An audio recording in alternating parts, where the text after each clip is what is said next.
अगर आपका class 10 SST exam बिल्कुल पास आ गया है और आपको लग रहा है कि पूरा सिलेबस अभी भी बाकी है, तो घबराइए मत, क्योंकि आज इस वीडियो में मैं आपको बताने वाला हूं 5 डेज फाइनल स्ट्रैटेजी जिससे आप एसएसटी में 80/80 स्कोर कर सकते हैं।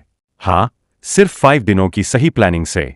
इस वीडियो में आपको मिलेगा 5 day study plan, important chapters, answer writing trick and a map work strategy. तो वीडियो को लास्ट तक जरूर देखें, क्योंकि लास्ट में मैं बताऊंगा 90% स्टूडेंट्स एग्जाम में कौन सी गलती करते हैं। ज्यादातर स्टूडेंट्स एसएसटी में इसलिए कम मार्क्स लाते हैं क्योंकि वे सिर्फ पढ़ते हैं लेकिन आंसर राइटिंग प्रैक्टिस नहीं करते, चैप्टर्स पढ़ते हैं लेकिन इंपॉर्टेंट पॉइंट्स याद नहीं करते, मैप वर्क इग्नोर कर देते हैं और एग्जाम में यही चीजें मार्क्स कटवा देती है।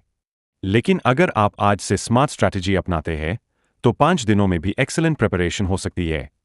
Day 1 history complete. पहले दिन आपको पूरा फोकस रखना है हिस्ट्री पर। Important chapters: 1 nationalism in India, 2 print culture and the modern world, 3 the age of industrialisation, 4 the making of global world. Study method: हर चैप्टर के शॉर्ट नोट्स बनाओ, इंपॉर्टेंट डेट्स और इवेंट्स अंडरलाइन करो, 5 mark questions practice करो। Tip: history में story समझना जरूरी है, रटना नहीं। Day 2 geography, important chapters: Resources and development, agriculture, minerals and energy resources, manufacturing industries, the lifelines of national economy. Study trick: Geography में maps और diagrams बहुत important होते हैं, इसलिए maps practice करो, keywords याद करो, industries और crops के locations समझो, examiner को clear points पसंद आते हैं। Day 3 civics, important chapters: Power sharing, federalism, political parties, the outcomes of democracy। civics पढ़ते समय definitions याद करो, examples समझो, headings में आंसर लिखने की practice करो। Day 4 economics, important chapters: a development sectors of Indian economy, money and credit, globalization। Study method: concepts समझो, examples याद करो, charts और flow समझो। economics में अगर concept clear है तो आंसर लिखना बहुत आसान हो जाता है।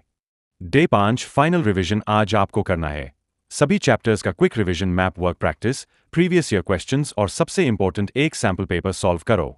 इससे आपको एग्जाम पैटर्न समझ जाएगा। एग्जाम हॉल में इन 5 रूल्स को फॉलो करो। 1 पहले पूरा क्वेश्चन पेपर पढ़ो। 2 इजी क्वेश्चंस पहले करो। 3 आंसर्स में हेडिंग्स और पॉइंट्स लिखो। 4 मैप क्वेश्चंस केयरफुली करो। 5 आंसर साफ और रीडेबल लिखो। रिमेंबर, एग्जामिनर को क्लियर आंसर्स। अगर आप इन 5 दिनों की स्ट्रैटेजी को फॉलो करते हैं तो एसएसटी में 80/80 स्कोर करना पॉसिबल है। बस आपको करना है कंसिस्टेंसी, स्मार्ट स्टडी और सेल्फ बिलीफ। याद रखो, सक्सेस उन्हीं को मिलती है जो लास्ट मोमेंट तक हार नहीं मानते। अगर यह वीडियो हेल्पफुल लगी हो तो लाइक, शेयर, सब्सक्राइब और कमेंट में लिखो 80/80 इन एसएसटी।